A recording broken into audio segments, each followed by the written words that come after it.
¿Qué tal? ¿Cómo esteu? Benvinguts, bienvenidos al nuevo programa de La Caixa Tonta. Y como os hemos dicho anteriormente, tenemos hoy con nosotros a Antonio Montero. Antonio, ¿cómo estás? Bienvenido. Hola, ¿qué tal? Pues nada, muchas gracias por invitarme a vuestro programa. Encantado de la vida y bueno, pasando este trago de la pandemia y las consecuencias que eso tiene en toda nuestra vida, ¿no? Pero muy bien.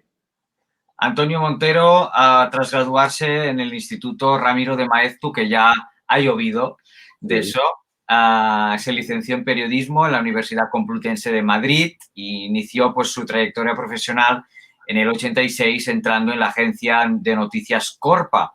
En el 91 crearía junto a su esposa la agencia Teleobjetivo. Durante la década de los 90 pues, desarrolló su actividad fundamentalmente como paparazzi en medios pues, escritos para pasar posteriormente a la televisión en calidad de entrevistador y colaborador de numerosos programas de crónica social, entre los que destacan pues, ¿Dónde estás, corazón? En Antena 3 durante bastante tiempo. ¿Qué recuerdas de Dónde estás, 8 años. Fueron 8 años, corazón? bueno, la verdad que divertidos, de aprender mucho. Yo había estado ya en la televisión en el programa Tómbola, que fue el pionero de todo este tipo esta manera de hacer televisión, que luego ha ido, bueno, pues derivando en lo que hoy es el día es Sálvame. Pero en concreto, ¿Dónde estás, corazón? Pues fue un formato casi de prueba, donde de una forma, en realidad hacían, bueno, pues un intento de ver qué pasaba si se hacía este tipo de entrevistas entre 4 personas, 5 colaboradores éramos, ¿no? 5. Y la verdad es que, de hecho, el primer programa se hizo con una presentadora que no era Jaime Cantizano y el éxito que tuvo el formato, pues ya se lo pensaron un poco mejor y pusieron a Jaime como el presentador, digamos, estrella, descubrimiento, que entonces él estaba trabajando en el programa de Ana Rosa Quintana. Y la verdad que funcionó pues de una forma espectacular, ¿no? Era un programa que al final, con un presupuesto muy razonable, pues se conseguía una audiencia y un efecto, bueno, pues a todos los niveles, económico para la cadena y de referente como programa de prensa social, pues que estuvo fenomenal. La verdad lo pasamos muy bien, entrevistamos a muchísima gente, al principio con un tono más amable y bueno, pues fue derivando como la sociedad misma en una forma cada vez un poco más fuerte de hacer la tele, de abordar este tipo de temas. Yo recuerdo las guerras que hubo enormes, pues con la familia Hostos, con Pajares, con tal cosas escandalosas, con Chabelasco, o sea, ahí había, pues, se profundizaba ya a un nivel en la vida de la gente que, bueno, llamó la atención y tuvo mucha repercusión, ¿no? Luego ya Telecinco se acabó poniendo las pilas pues, digamos, tomó el relevo de ese programa. ¿Te acuerdas? Mira, Antonio, a ver si podemos recordar algún momento de DEC. ¿Quieres que hable yo de tu vida? Sí, cuando quieras. No, cuando quieras. ¿Quieres que hable yo de tu vida? Cuando quieras. Perdón. ¿Quieres que hable? Sí, cuando quieres que hable de las personas que han salido. Sí. ¿Quieres que yo No, hable? Porque tú se eres más acabó. famosa Bárbara que yo. Rey, se acabó, Bárbara No. Rey. Bárbara Rey. ¿Quieres que hable de tu Bárbara vida? Rey, no, perdón, ¿Quieres que hable de tus Bárbara Rey, compañeros? tú te sientas ¿Quién? aquí. Bárbara Rey, por ¿Quién? favor, escúchame. ¿Quién? Te sientas ¿Quién? aquí, ¿Quién? invitada Para por este dejar que programa. ella me machaque. No, te va a machacar. Porque entonces yo Te diré está todo lo que me han preguntando. dicho que lo diga. Te está ¿Vale? preguntando, Bárbara Rey. ¿Vale? Bárbara, ¿Vale? llevas ¿O no muchos vale? años, Bárbara Rey. Que tú no me has jugado a mí. Tú y todos los que estáis ahí. ¿Qué momentos, Antonio? Pues fíjate, bueno, la verdad lo recuerdo perfectamente. Aquel momento de Bárbara con María fue uno de los, de los puntos del programa. Bárbara fue, creo recordar, el personaje que más veces fue a DEC, no sé si hasta en 20 ocasiones, o sea, y realmente iba por un caché bastante importante. Le pilló pues una etapa en la que muere Ángel Cristo. Ángel Cristo también había venido al programa a contar cosas. Ella siempre planeaba sobre ella la sombra de de esa leyenda acerca de su relación con una persona importante, como siempre se ha dicho. Y al final, pues fíjate, la vida ahora visto con el tiempo, pues fíjate las vueltas que ha dado todo eso, ¿no? Y fíjate lo discreta que fue, digamos, Bárbara siempre con eso, y Corina vino a reventar toda esa historia, ¿no? Pero bueno, el programa, sí, ese tipo de momentos eran los que lo hacían grande, claro. Y luego ha venido Sálvame, que vino pues para romperlo todo. Y de hecho, pues aún sigue rompiendo, ¿no? O sea, no sé cómo lo hace después de tantos años a poder reinventarse de esta forma, ¿no? Bueno, yo creo que el éxito de Sálvame es darse cuenta que es un programa de entretenimiento, donde ya el periodismo pasa a un segundo plano, la información, digamos, ya no lo importante no es si las cosas son verdad, mentira o son, que según cada colaborador, pues sí lo es, ¿no? Pero bueno, la prueba es que hay muchos colaboradores que ya no son periodistas, que son otra cosa, son showman, son entretenedores profesionales, ¿no? Y yo creo que trabajar en ese programa implica entender esto. Yo creo que es la cosa más importante, que para trabajar en Sálvame tienes que comprender que ahí lo que se trata es de que la gente se entretenga fundamentalmente. Por supuesto que la audiencia responda, cosa que ocurre siempre y que parece que es un programa que siempre tuviera que llegar a su momento final, pero la audiencia una y otra vez pues le respalda el formato y además muchas veces con cifras que son récord cada año y tal. O sea, que quiero decir que larga vida Sálvame y que de momento pues es una forma de vivir y una forma de, yo en mi caso, me hace feliz el sentir que hay gente que disfruta con eso, que se entretiene y que se olvida de sus problemas. Yo creo que eso es una gran clave. Oye, olvida los problemas y vosotros pues también yo creo que os lo pasáis bien, como por ejemplo en este momento que vamos a poner ahora. Lidia también canta. Que cantáis aquí con Lidia. Canto de lujo. I don't wanna love for Christmas. Lidia, ¿quieres probar tú? No. ¿Qué dices? Bendita sea la historia en la que te descubrí. Bendita sea la tarde que la detengan, que es una mentira. Sonríe que estás más guapa y deja ya de llorar. Es que me está poniendo una mala uva. Es que se acaba de inventar la letra porque la lleva aquí en el corazón. El nivel es bajo. Que la detengan, que es una mentirosa, mala, peligrosa, yo no la puedo controlar. Estamos con dos cantantes que no afinan, Me has acusado de todo. no siguen el ritmo. Malditos sean tus chismes. Lidia canta estupendamente, yo creo que tiene una voz muy fina, exquisita. Yo solo hice mi trabajo. Muy melódica, muy suave, Un periodista siempre ha de arriesgar. destila sensibilidad. ¡Hola! Ya solo faltaba Isabelita. Vamos a cantar, venga. Eh, Que es una mentira, mala y peligrosa, que no la puedo controlar. Bueno. O sea, no me ha podido gustar más. No me ha dejado nada. Madre mía, Antonio. Oye, pues mira, sabes, la verdad, esas son las partes muy divertidas del programa, ¿no? Y la verdad que Lidia es protagonista absoluta de Es Sálvame. una showwoman. Sí, ella lo tiene claro. Yo creo que, digamos, se ha convertido al final bueno, ha sufrido tanto, porque al principio yo creo que ella sufría de verdad. Yo ahora hay veces que ya no me creo su sufrimiento del todo, porque ella tiene una capacidad de recuperarse impresionante y ella es feliz sabiendo que es importante en el programa y que mantiene durante tantos años pues el interés de la gente y el cariño de la gente. Ahí decían que cantábamos muy mal, pero por ahora seguimos ganando eso, a pesar de que ya han participado, yo no sé, 20 y tantas personas, seguimos en el top one. Pero es que tú has hecho ya unos duetos potentes, ¿eh? O sea, Sí, bueno, otro de los duetos potentes que te quiero recordar no es Sálvame, pero sí que ha sido un programa que también ha sabido romper, que ha sido La Última Cena y que estuviste junto a la gran Mila Jiménez. Vale, ya. Bueno, vamos. Llévalo. Vamos, anda. Me ha gustado. Bueno, ya, pues está bien. Es lo que hay. Vamos por aquí. No, por aquí, ven.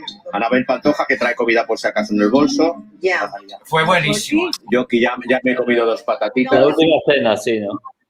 Sí. Aquí hay 11. Bueno, Jorge, la verdad que es divertido. Trabajar con Mila es un lugar. Es ahora mismo, pues una de las grandes estrellas también del programa. Con Jorge, pues fíjate que es un tipo pues tan inteligente, a veces, sí, con su soberbia y sus cosas y su manera de entender la vida. Os las tenéis, que he visto algún, ha habido algún rifirrafe, ya sabemos, pero siempre hay alguna cosilla. Mira, nunca llega la sangre al río y luego yo creo que nos respetamos en el fondo de nuestro corazón. O sea, yo creo que ahí la gente que está es gente de mucho nivel mediático, gente muy inteligente, cada uno tiene sus cosas. Yo creo que nadie aguanta en la tele mucho tiempo si la audiencia no lo respalda eso, ¿no? Entonces, yo te aseguro que la gente que está ahí, sobre todo la gente que lleva tiempo, es por algo y yo creo que hay mucho nivel, ¿sabes? Yo admiro a mis compañeros en ese sentido porque a mí me parece que es muy difícil, ¿sabes? Para mí, que yo no me considero tan inteligente como ellos, reconozco muchísimo el trabajo que hacen y a pesar de todo, ¿no? No tenemos muchas afinidades en la política, en otros, incluso en cosas de la vida y tal, aficiones, otras cosas. Pero yo creo que todos sabemos un poco en qué barco navegamos y eso es lo que lo mantiene, digamos, a flote, ¿no? Volviendo un poco a los inicios, Antonio Montero, ¿echa en falta el mundo del paparazzi de toda la vida? Pues mira, lo he hecho en falta muchísimo, la verdad, porque... No noto. Sí, lo he hecho en falta muchísimo porque yo he sido muy, muy feliz en ese oficio, ¿no?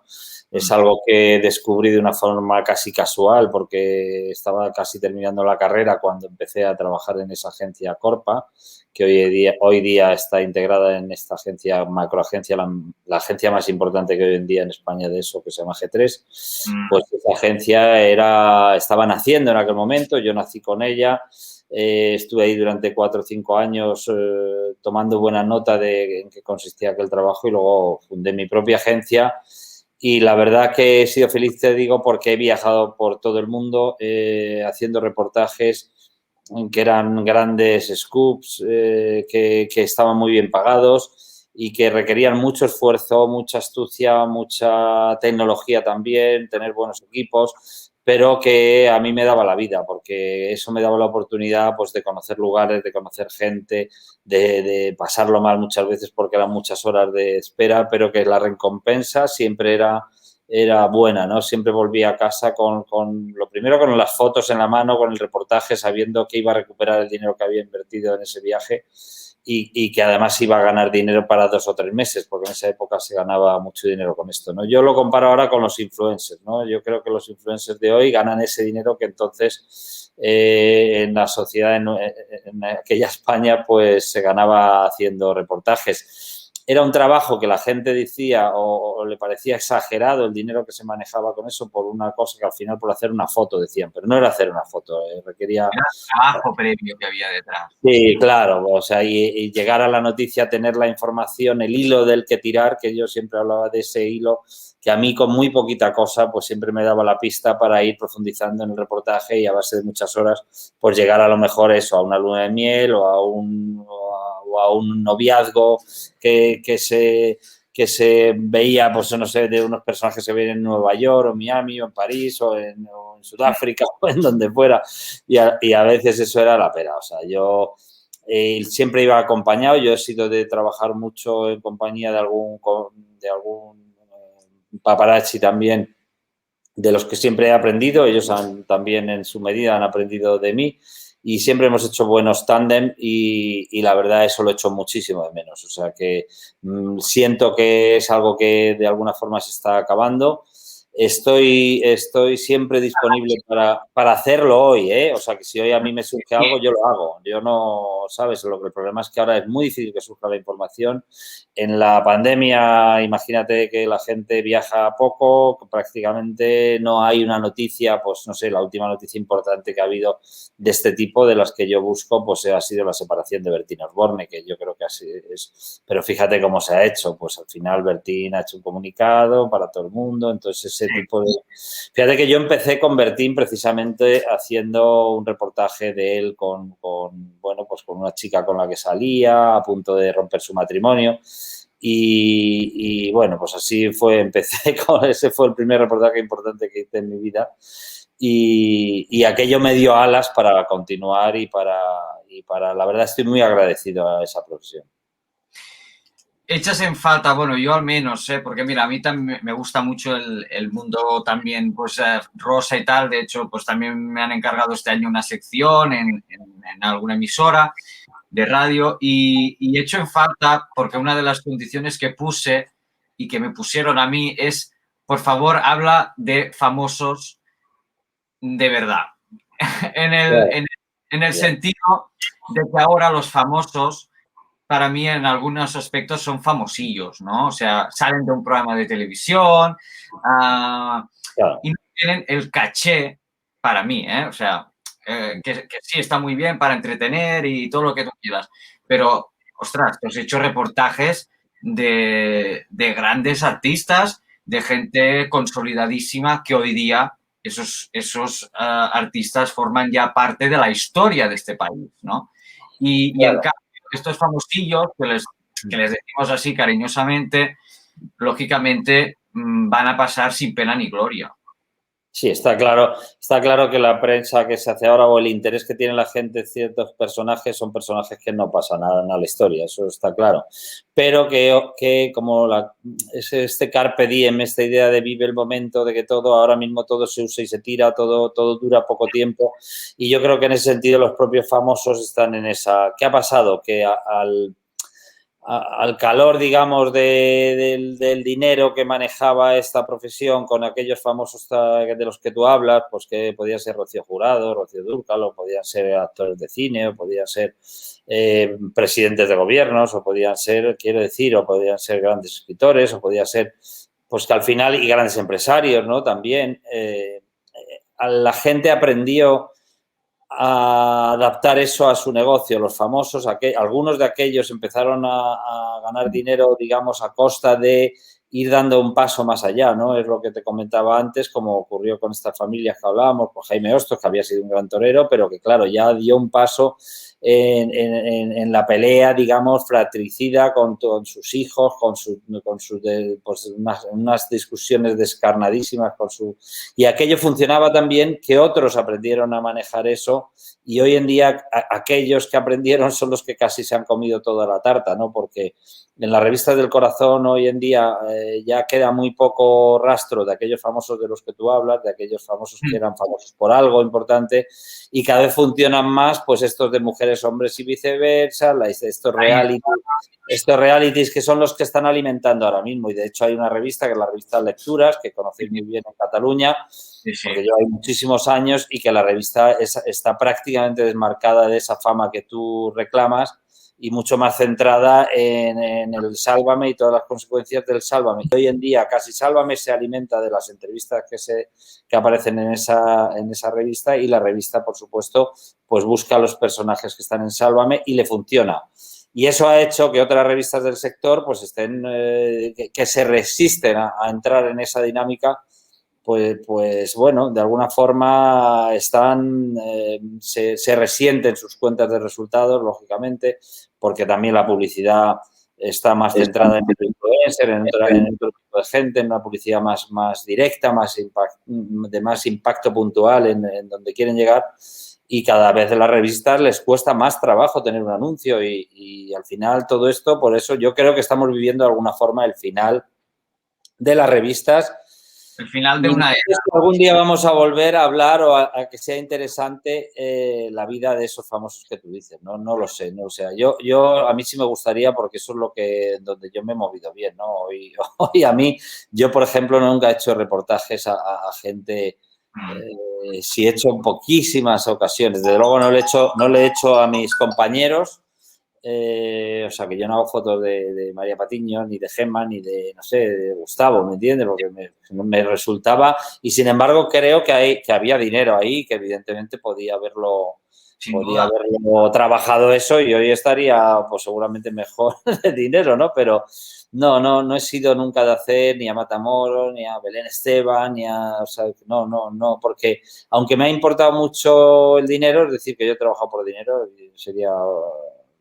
Mentiría si no dijera eso, pero si de paso que hacía algo de dinero, pues hacía un reportaje de Koplovich o hacía un reportaje, por eso yo mirando los reportajes que tengo guardados de toda mi vida, pues yo hacía Adolfo Suárez, hacía no sé qué, porque me producía una cierta fascinación, como también la Casa Real, ¿no? El decir, estoy haciendo algo del príncipe, del rey. Porque ahora te iba a comentar, y claro. Además has pasado por situaciones límite, como por ejemplo cuando te propinaron una paliza los escoltas de Isabel Presley y Miguel Boyer.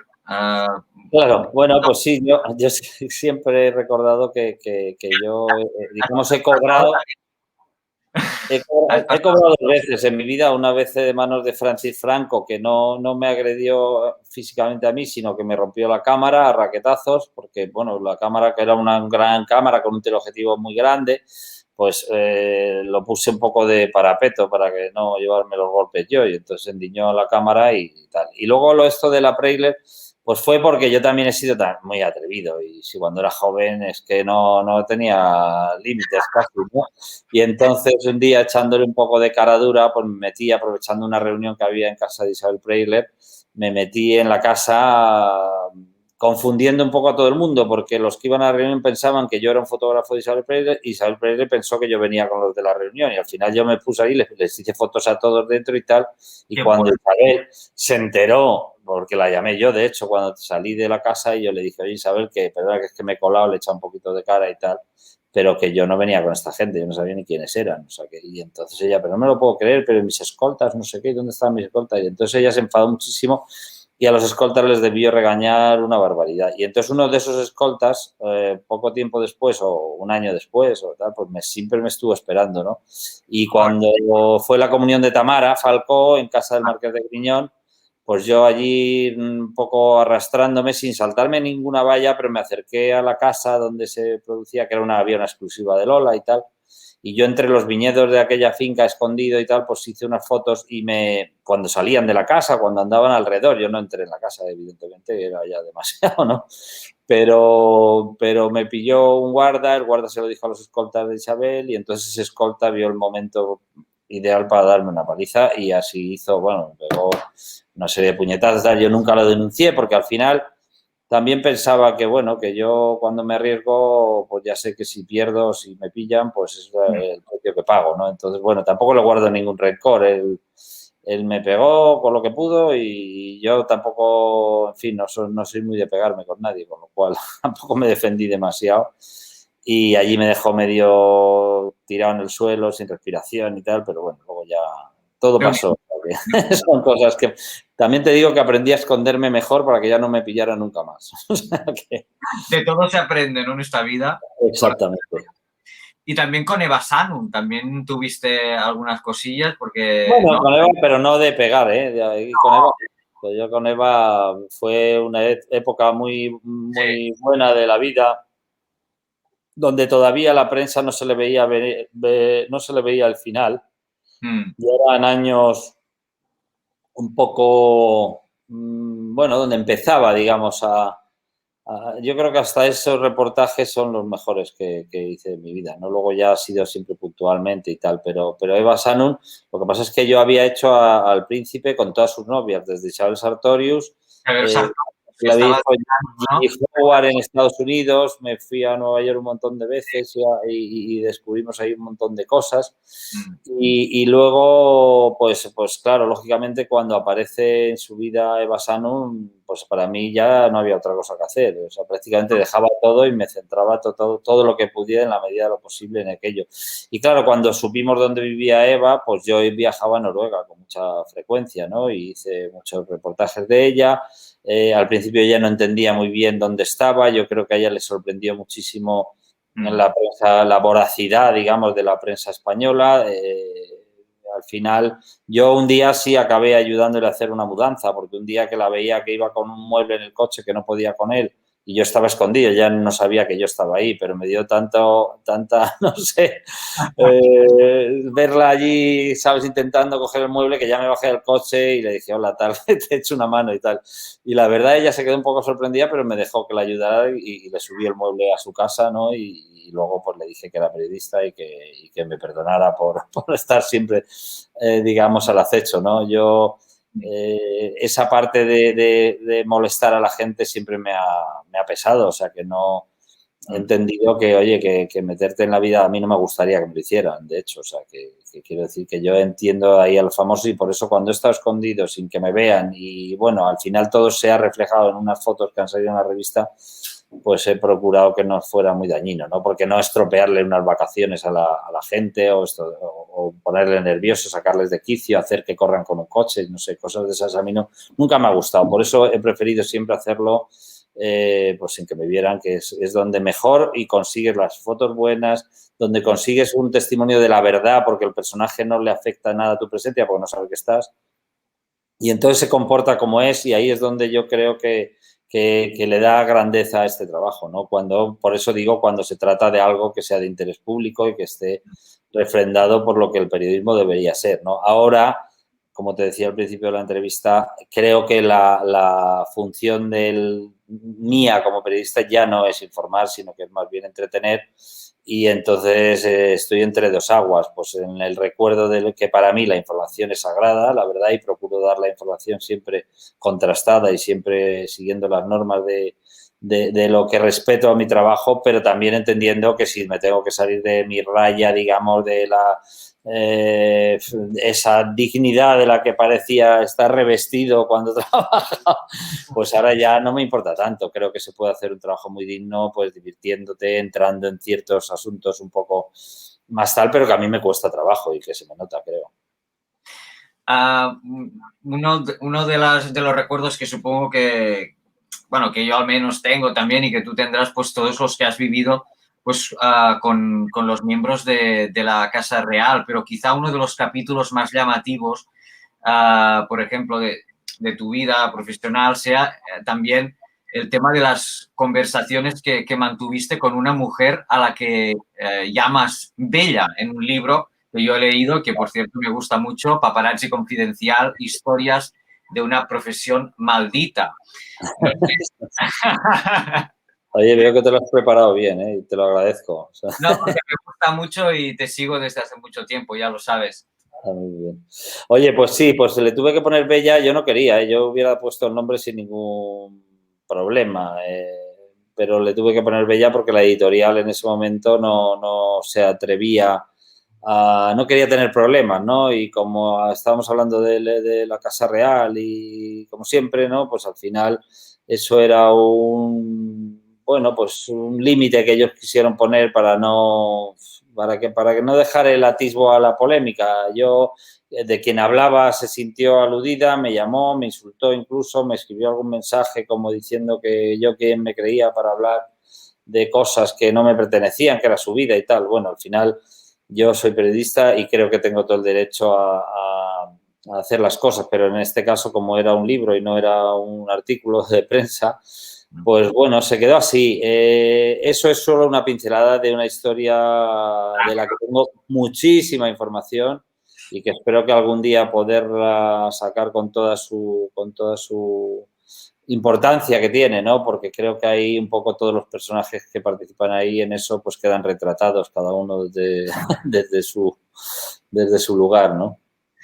Oye, ¿qué recuerdos tienes de de la época de Juan Carlos, del rey Juan Carlos? Yo creo que Pues tienes mira, buenos momentos claro, pues sí, la verdad que que todos recordamos en la playa, bueno, esas fotos del barco míticas, que se han hecho históricas, es verdad, en el mundo del periodismo, sí, es cierto, y del mundo de la fotografía, del mundo de la prensa social.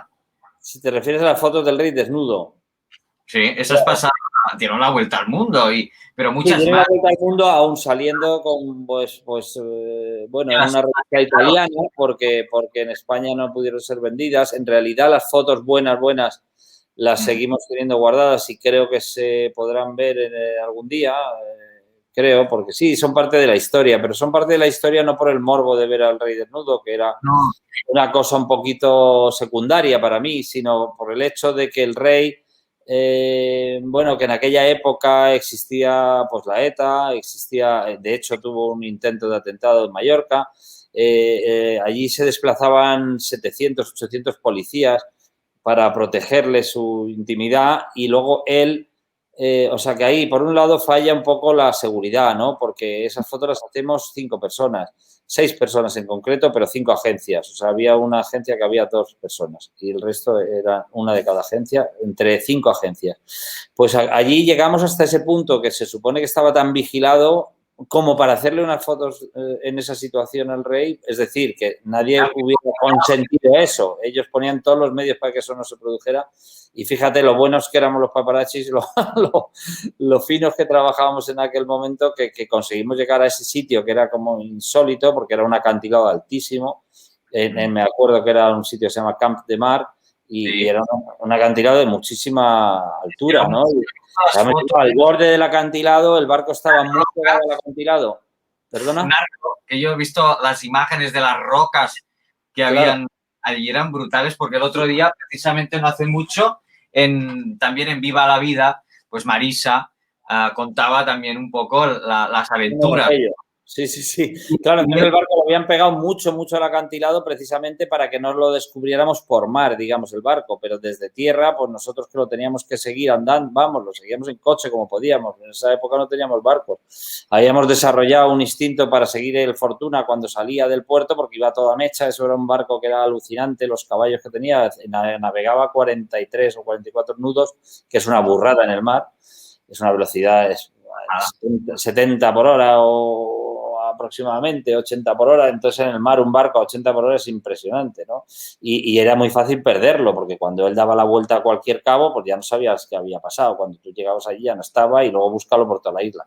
Habíamos desarrollado, como te digo, ese instinto, entonces, bueno, cuando nos asomamos al acantilado y vemos que está desnudo, yo recuerdo que desde donde yo estaba, si cogía una piedra y la hubiera tirado con un poco de fuerza, hubiera podido caerle encima, o sea, digamos que yo lo que pensaba es que realmente podía matar al rey de una pedrada, o sea, que me parecía insólito, ¿no? Por decir, pero ¿cómo es posible que estemos aquí de esta manera, ¿no? Para mí aquello fue algo increíble, ¿no? Y luego, sin embargo, las fotografías, pues las juntamos entre todas las agencias. Hubo un traidor entre nosotros que guardó uno de los carretes y que es el carrete que venden luego años después a la revista italiana, ¿no? Pero las fotos originales de todos, o por lo menos las mías, yo las tengo guardadas y espero que algún día las podamos ver para que veáis, bueno, el detalle de cómo era aquella situación y que a mí me interesa mucho más que el rey desnudo, pues cómo hicimos aquello y en qué circunstancias y cómo el rey tuvo fíjate, él se creía él tan invulnerable, tan intocable. Él estaba revestido de un halo de una protección que él pensaba que nadie se iba a atrever a publicar aquello.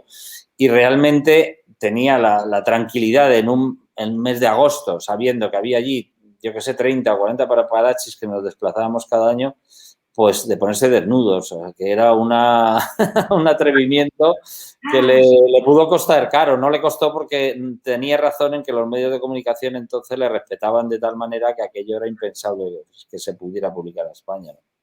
Ahora ha cambiado todo mucho. No sé cómo has vivido la transición del rey don Juan Carlos a don Felipe.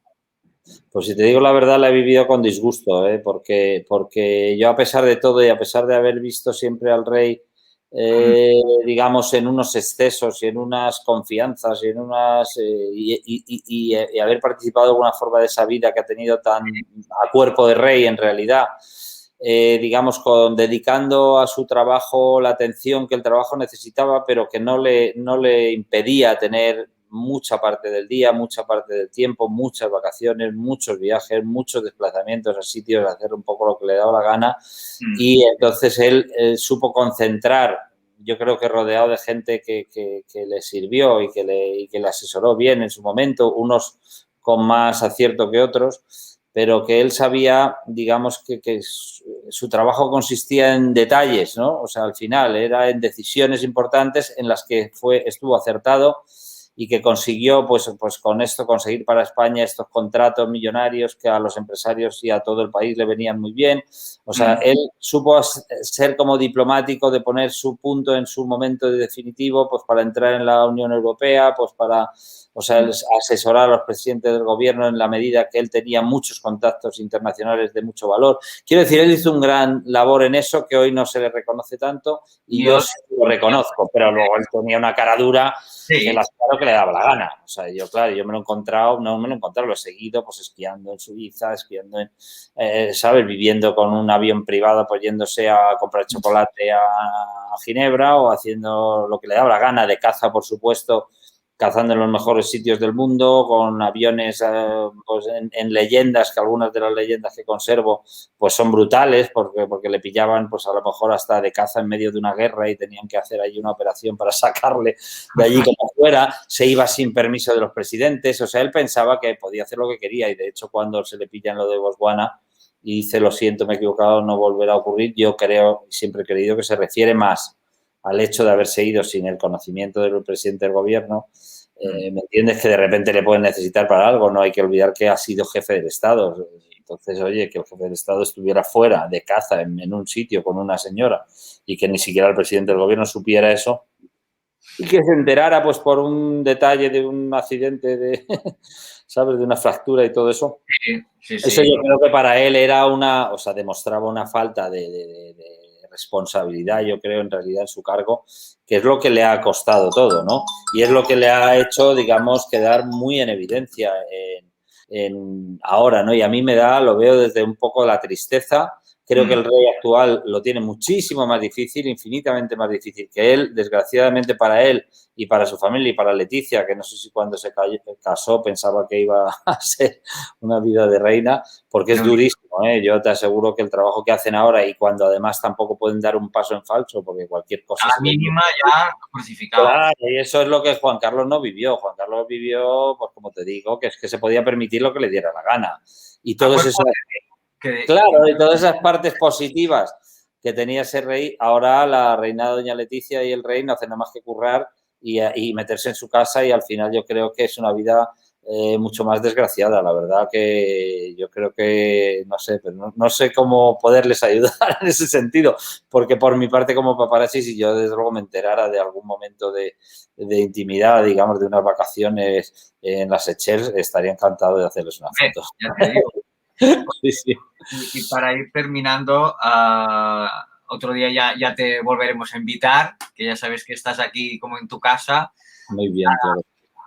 Me gustaría que me dijeras algún momento, algunos momentos que siempre pues llevarás contigo, de decir, ostras, con esta famosa he vivido, o momentos o este reportaje. Sí, está claro. Sí, está claro. Ha habido muchísimos momentos en mi vida. Yo creo que un resumen de esos momentos está en el libro este que tú dices, Paparazzi Confidencial. Ese libro te contenía otra serie de anécdotas que por dejarlo en una medida que no fuera muy abrumadora, pues se recortaron. Pero yo tengo el original y, de hecho, a veces me he planteado si el original que yo escribí para la editorial, antes de que lo recortaran, lo adaptaran un poco a su forma de trabajar, incluso lo corrigieran de una forma un poco para mí demasiado atrevida, ¿no? Porque le quitaron un poco todo el alma del libro, o sea que ese libro tiene mucha más alma en mi versión original y a veces he pensado si meterlo en las redes de alguna forma o irlo poniendo por capítulos o de algo, no sé, tengo idea de hacer algo de eso y creo que lo haré cuando tenga un ratito. Pero esos momentos... Claro, Claro, es historia, por eso digo, y además es historia de una profesión, pues sí, maldita en cierto modo, como decíamos ahí, pero que también pues ha dado muchas cosas y que creo que se vivirá como para yo, como lo he vivido yo, que en realidad lo he vivido como una gran aventura. Y entonces, por ejemplo, yo recuerdo, claro, tú decías momentos he tenido muchos, ¿no? Yo los momentos que más recuerdo son los en los que he conocido a gente por el mundo, en los que he dormido pues en una casa de no sé, muy pobre de no sé qué aldea perdida de Egipto, o he estado no sé qué siguiendo a la Preisler, o cómo he perdido y cómo encontraba a los personajes, que a veces ha sido como milagroso, sorprendentísimo. O sea, yo mismo hoy en día recuerdo esas cosas y me parecen alucinantes, ¿no? Las casualidades que me han dado, la suerte también que me ha acompañado en esos viajes. Pero bueno, yo una de las cosas más alucinantes que hice fue hacerle al rey actual de caza, porque el rey actual de caza era una cosa muy difícil de hacer. Todavía era príncipe, pero yo estuve 10 años yendo a un sitio donde yo sabía que cada año se hacía esa cacería y todos los años me pillaban y hasta ese momento en el que dije, este año lo voy a hacer. Y entonces me monté una película para hacerlo, que bueno, y al final ahí tengo las fotos, yo creo que de las últimas pocas fotos que hay de eso, y que como te digo, lo importante no era si caza o no caza el rey, que al final, bueno, pues que cace es un detalle informativo, pero es cómo conseguir meterte a hacer al rey con el dispositivo que montan de seguridad y cómo poder hacerlo de tal forma que las perdices que él cazaba casi me caían a mí en la cabeza, ¿sabes? Entonces, bueno, incluso me llevé a mi casa una de las perdices que cazó, como recuerdo de aquella, ¿no? Y me la cociné con mucho gusto. Esto sí que es un buen premio, ¿eh? Ya ves, sí. Así que bueno, y bueno, ya lo contaré otro día, porque es un tema así con mucho detalle, pero que fue muy divertido y que cuando uno se propone algo, pues por muy difícil que sea, siempre hemos dicho eso, de que no sabíamos que era imposible y por eso lo hicimos, ¿no? Pues Antonio Montero, la verdad que ha sido un placer tenerte aquí, ya lo sabes, muchos años en este oficio, en el que pues, ha guardado todo tipo de material que tiene a buen recaudo. A mucha gente le gustaría tener este material en su poder porque seguro que tiene fotos impagables. Sí, algunas de ellas sí, algunas de ellas sí, seguro. Y yo creo que se tiene que reconocer la labor que has hecho y la labor del paparazzi, porque del fotógrafo profesional, porque sois fotógrafos profesionales que, como he dicho, estáis mucho tiempo detrás de una fotografía, mucho tiempo, que luego es, aquí en Cataluña decimos gaudida, es... pues es recibida aquí pues a través de la prensa. Valorada, apreciada, ¿no? Apreciada. Y luego pues decimos, ostras, una foto, ¿no? ¿Qué foto? Claro, pero para hacer esta foto tienes que haber trabajado mucho previamente, ¿no? Es lo que tú has dicho ahora, a montarte tu película, montarte tu proyecto, tu estrategia. Sí, está claro. Y gastarte tu dinero, invertir tus cosas, porque yo nunca he trabajado para nadie, siempre he trabajado para mí mismo y que es una de las grandezas de mi trabajo y de las que también estoy muy orgulloso porque siempre he hecho lo que he querido con mi vida, ¿me entiendes? Me he ido cuando he querido, me he gastado el dinero que me ha dado la gana y eso es lo que me ha sido la clave del éxito, ¿no? Del éxito, entre comillas, si se puede decir éxito, lo que de mi vida, pero yo creo que sí, en el sentido de mi vida la considero un éxito en el sentido de que he disfrutado mucho de ella, la verdad, hasta ahora. Eso es lo más importante, Antonio Montero. Joan, encantado, muchísimas gracias por llamar y oye, os mando un abrazo muy grande a Cataluña, que ojalá que todo vaya bien en la pandemia, que consigamos salir de esto, que consigamos... Yo tengo muchas ganas de visitaros, la verdad, porque siempre me ha encantado Barcelona, he conocido algunos sitios de vuestra tierra tan maravillosa, que a mí me encanta que estéis, que estemos todos juntos, ya lo sabéis, siempre lo he dicho, y que os admiro como grandes currantes y que cuidéis Cataluña, que vale mucho la pena. Gracias, Antonio. Un placer de verdad. Cuídate y, bueno, ya sabes, aquí estamos para lo que haga falta. Y cuando te vengas, oye, te invitamos aquí tenemos aquí unos restaurantes a pie de playa. Fenomenal. A ver si los pueden abrir ya 24 horas. Oye, que se come un arrocito, un marisco. Me encanta todo. Te invito, te lo juro, cuando estés mejor, te vienes acá, te pasas aquí unos días y ya lo ves como nos animamos todos. Muy bien, Joan. Eres un fenómeno. Que te vaya muy bien en la vida, que te lo mereces. Igualmente, un abrazo muy grande. Cuídate. Hasta luego, hombre. Hasta luego.